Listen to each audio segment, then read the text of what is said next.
Hello! In this video, I'm going to be showing you the kinds of things that might happen when you violate those assumptions that you may have heard about, like the normality assumption or the equal variance assumption. I'm going to be using this app. There's a link to it in the video description.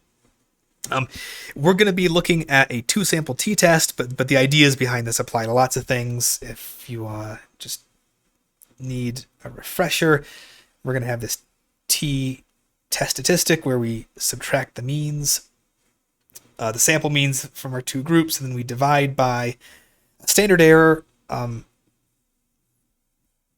There's two versions of this, actually. Here's one of them. This is called student's t-test. This thing is the pooled standard deviation squared, or the pooled variance, which just combines variances from these two groups. So this is the test statistic we'd be computing if we were doing a two-sample t-test. And in this app, we're going to look at the distribution of this test statistic when the null hypothesis is true. I'm going to hit simulate here. Okay. There are two lines on this. They're almost directly on top of each other. The red one is called the stated error rate. This is the one you claim. We usually use alpha equals 0.05, so we're aiming for a type 1 error rate of 0.05. And then the blue one, actual error rate, this is simulated. So under the hood, this app is doing a little repeated sampling thing, which I talked about in a different video. It's cranking through lots and lots and lots of simulated t-tests, saving the t-statistic each time, and then plotting them as that blue line. Okay, so here I am not violating assumptions. I've got the normality assumption, and these two distributions are normal. And then I've got the equal variances assumption, or the homogeneity of variance, or the constant variance assumption, and that's how that holds as well. These variances are the same. So let's violate one of them. I am going to violate the normality assumption by moving this skewedness slider over, and I'm going to make this population 1 be right skewed, and I'm going to hit simulate, and let's see what happens. Okay, my type 1 error rate, my actual type 1 error rate just increased a little bit to 0.07. You might notice this blue line is asymmetrical. When I violate the normality assumption like this, the distribution of t, it actually gets kind of skewed. I'm not going to go into the reason why. It has to do with the correlation between mean and variance when you have a skewed distribution. But let me just make it more obvious here. I'm going to give this a heavy tail in population 1. Okay. So this is the actual sampling distribution of my t-test statistic if this is what's going on. If my first sample comes from a population that looks like this, heavily right skewed, and my second sample comes from a normal population like this. And the way I'd read this, you can see I've got actual error rate here, 11.4. That's for a two-sided test. So that would be if we were like grabbing p-values on either end, or grabbing our p-value using either end. I can also do a left-sided test. Okay, now I'd be at 14.6, or if it was a right-sided test, I'd be at 0.03. So here, and you can sort of see it. If I were performing a left-sided test and I had some test statistic and I calculated my p-value as the area under the curve to the left, when I do the calculation, I'd be using the mathematical t distribution here in red, and so I'd be calculating that as my p-value. But I would be wrong.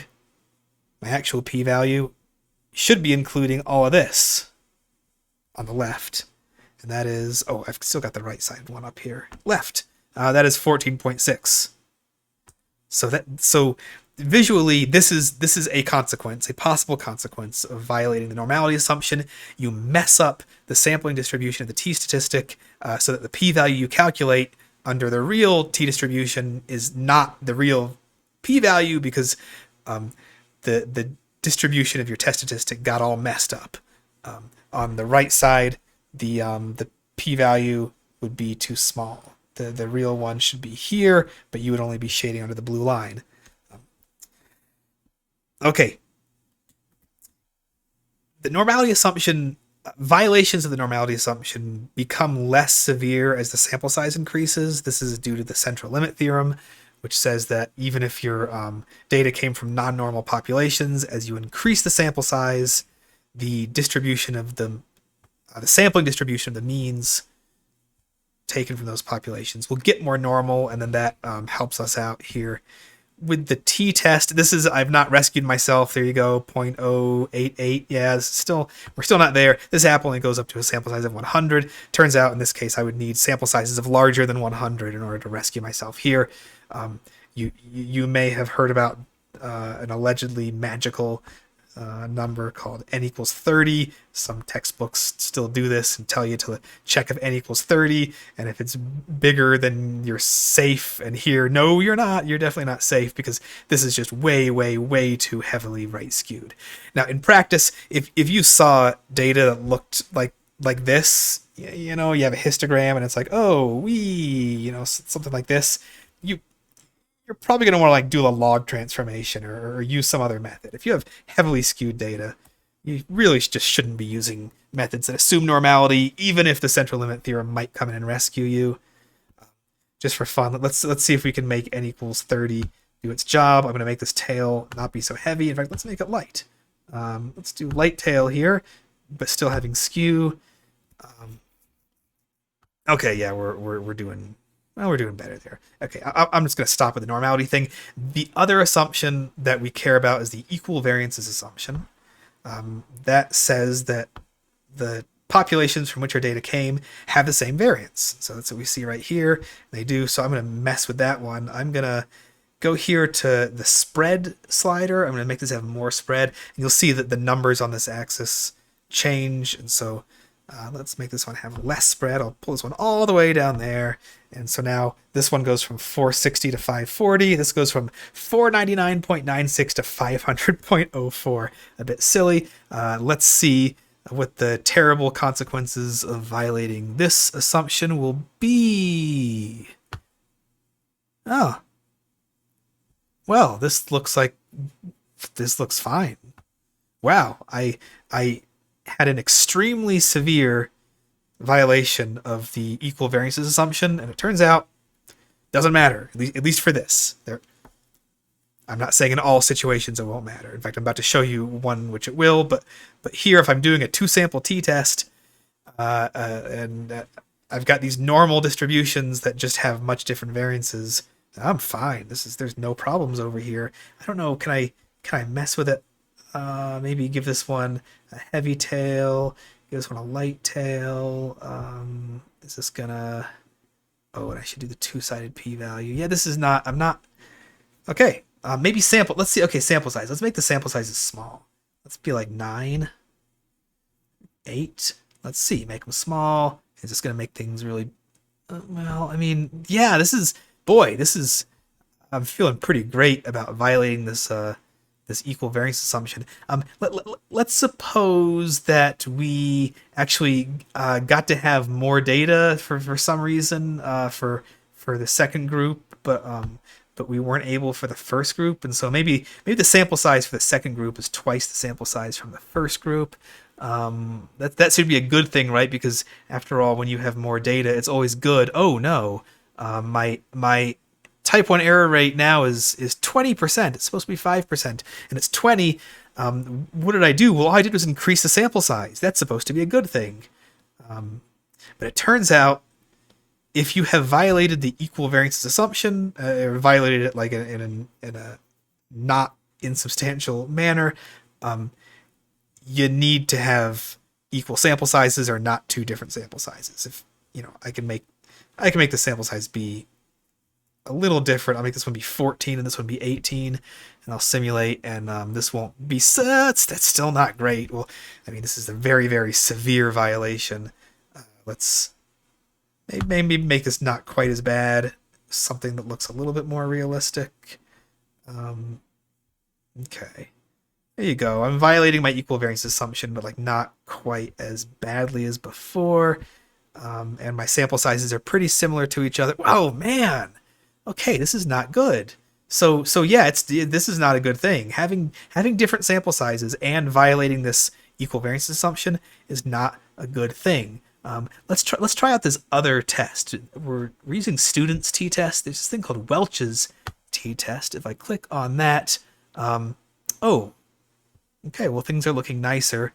My error is still a little bit off, but that could just be due to the non-normality. Let's bring that back. Make these be normal again.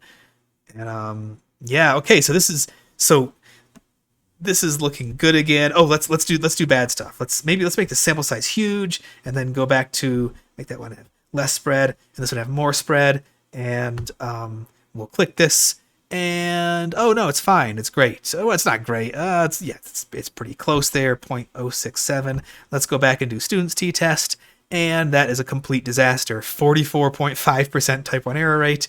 If I do Welch's test, it's perfectly fine. The difference is Welch's t-test doesn't assume equal variances. So if I have unequal variances, I'm actually not violating an assumption if I'm using Welch's test.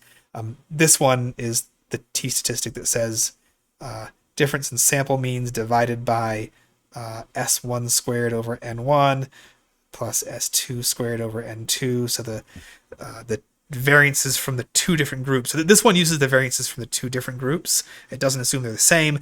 The student's test pools the variances and assumes that they're the same at the population level. So Welch's test, if you have violated if you have unequal variances, you think you should have unequal variances at the population level, and you have unequal sample sizes, you really, really should not be assuming equal variances. If you have a balanced design, we call, where you have equal sample sizes, you can severely violate this assumption, and it turns out to be fine, at least with respect to the type 1 error rate. I'll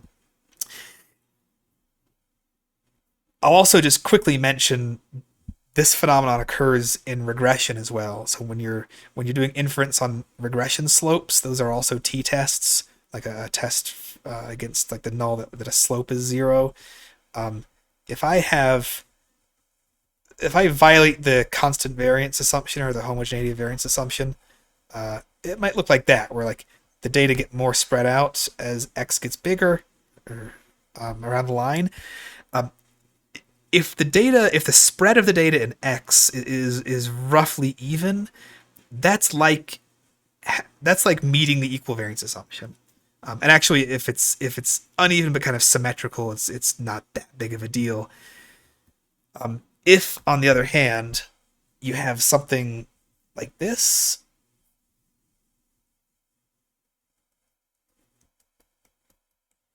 that's really bad news if you're assuming constant variance. This is like violating the equal variance assumption and having unequal sample sizes, because you've got way more data down here than you have up here. So if this is your situation, you need to do something about it. There's methods called like robust standard errors or weighted least squares that will work for that. I'm not going to get into that.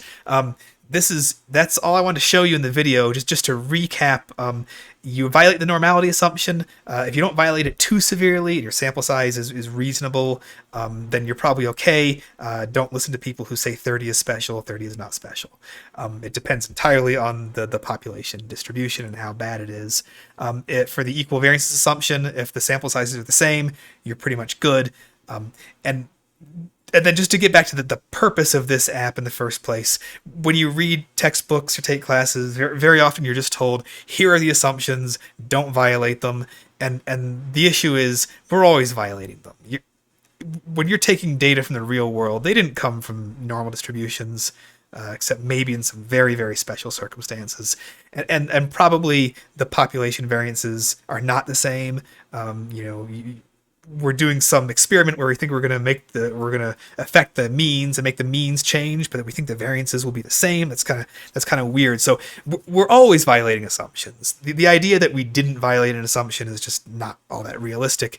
The question we should care about is, how badly did we violate the assumption? Did we violate it a little bit? Did we violate it a lot? And then based on the kind of assumption we violated and how we violated it, do we think it's going to be a problem?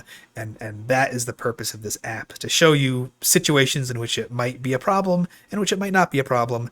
I hope that was helpful.